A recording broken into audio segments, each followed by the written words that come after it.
In this video, I'm going to go through the automation writing task for Year 7 Digital Technology. So the task is detailed here, and you can find that on the Kirrawee High School Moodle. So to go to the school Moodle, you're going to go to TAS, which is this box here with the workshop. When you do that, you'll see Digital Technologies. You're going to go to Digital Technologies, and in Digital Technologies, it's going to be, if you scroll down to Lesson 5, you'll see this assignment with a hand. The hand is for handing in. If you click on that section there, you should be able to see the Digital Technologies, the assessment guidelines, and somewhere to submit the guidelines. So it looks a little different for me because I'm a teacher rather than a student, but you get the idea. If you click on that, you'll be able to get the guidelines. So let's have a look at the guidelines. The first thing we're going to look at is, make this one full screen, make it a bit bigger. Okay, so it is due at the end of week 8. Now your teacher will give you a specific time that you should hand it in class, but the whole thing cannot be handed in any later than the 22nd of March 2019. If you're listening to this video in another year, your teacher will tell you what is the correct date. Now, for the task, you're to write an essay of between 400 and 500 words. It should be on the topic "Automation presents challenges for the future." It is to be both uploaded to Moodle as a PDF. Now, if you don't know how to create a PDF file, if you don't know how to save a Word document as a PDF file, which is when you go to File, Save As, or you should be able to save as a PDF there. If you can't figure that out, ask your teacher, and your teacher will help you how to save a file as a PDF. It must be a PDF. It can't be in Notes or any other format. Notes or a Word doc or any other format. And it also needs to be printed as a hard copy on paper and handed into class. This is important that you do both, so that way if something goes wrong with the internet, we have a hard copy, and so that if the teacher loses your assignment, or if you say that a teacher has lost your assignment, we'll say, well, okay, we'll just look at the digital copy that you provided.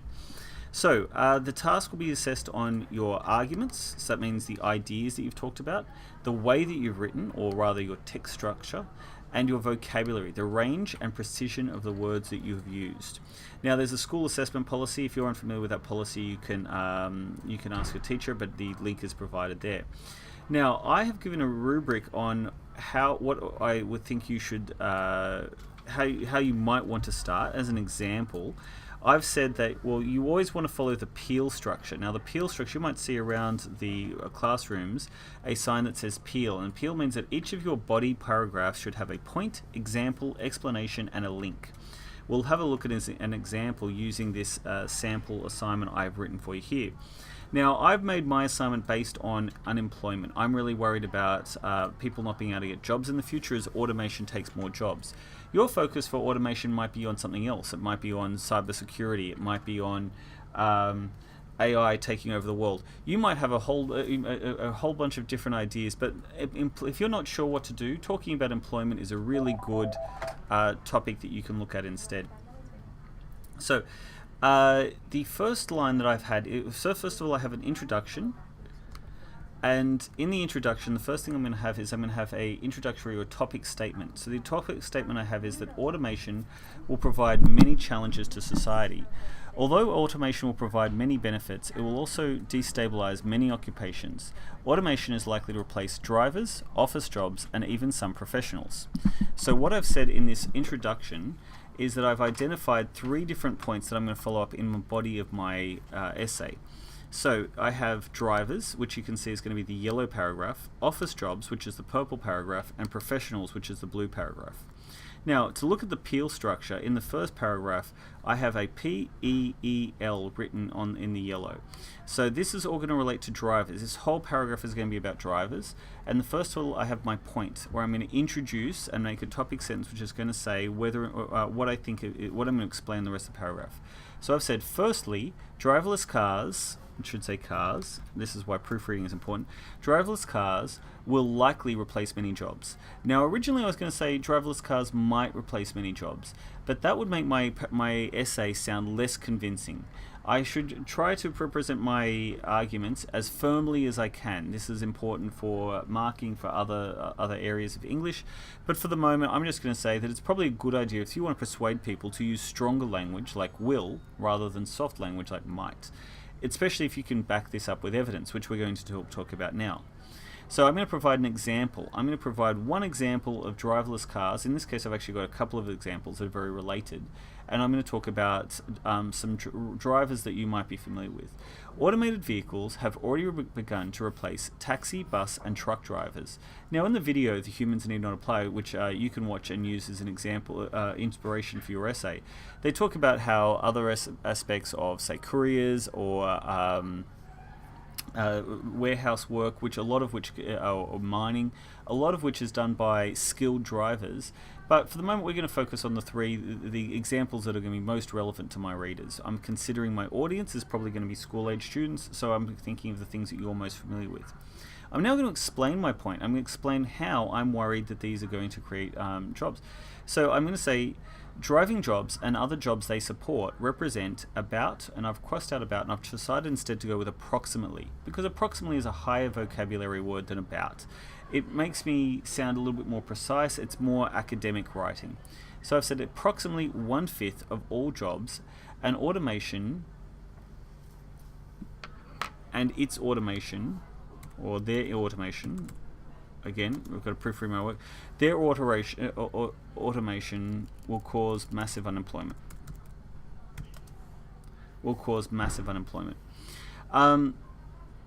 Lastly, I have my link. This is where I explain to my first sentence, right, that they'll provide massive challenges to society, or where I'm going to link to my next paragraph. So my link sentence says, self-driving cars will be much safer and make life easier for many people, but the unemployment they will cause will present a challenge for society, or to society. Now, there's lots of different ways I could have written that paragraph. This is just one example. Now, the next paragraph is going to be about office jobs, and I'm going to start with the starting word furthermore. That tells the audience that I've now finished talking about drivers. I'm now just talking about office jobs, and they can come back to that.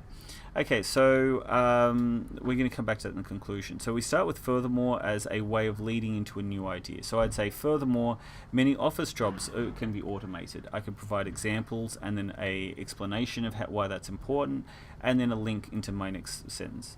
Then I have my third and final paragraph, so I'm going to start that with finally. Now I could say firstly, secondly, thirdly, but I like firstly, furthermore, and finally. That's what I like to start my paragraphs. There is lots of ways to start paragraphs. This is just a simple way that is very simple to understand. Once I've finished that third paragraph, I need to conclude my paragraph. Now my conclude my essay with a conclusion paragraph. Now, some people write in conclusion. It's generally a good idea not to write in conclusion, but we start with my conclusion. It could say, as shown above, automation will create many changes to employment for drivers, office jobs, and professionals such as doctors and lawyers. Unless society takes steps now to plan for this disruption, this could cause many problems or complications for society. That's a way of wrapping up my point. Now, it's important that I should not introduce any new information in my conclusion. My conclusion should just remind people what I've said.